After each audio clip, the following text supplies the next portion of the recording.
31 দফা বাংলাদেশের মানুষের হৃদয়ের দফা। শাহজাহান। নোয়াখালী থেকে ফাতেমা আফরোজের প্রতিবেদন। নোয়াখালীতে বর্তমান রাজনৈতিক বাস্তবতা ও রাষ্ট্র কাঠামো মেরামতে 31 দফা শীর্ষক আলোচনা সভায় শাহজাহান বলেন, 31 দফা বাংলাদেশের মানুষের হৃদয়ের দফা। প্রধান অতিথি হিসেবে উপস্থিত ছিলেন BNP vice chairman Mohammad Shahjahan.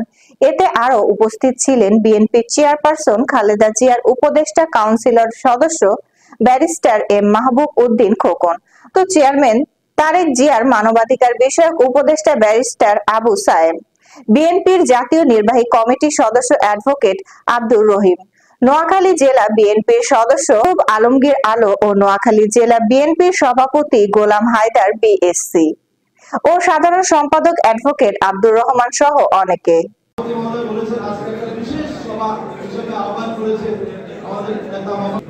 মূল কথা হলো জনগণের হাতে রাষ্ট্রের অধিকার আর মালিকানা একটি অবাধ সুষ্ঠু নির্বাচন।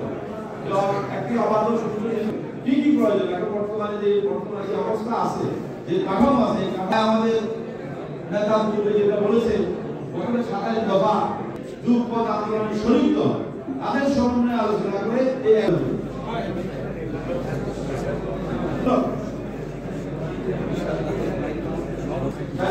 রাষ্ট্রীয় ক্ষমতা আর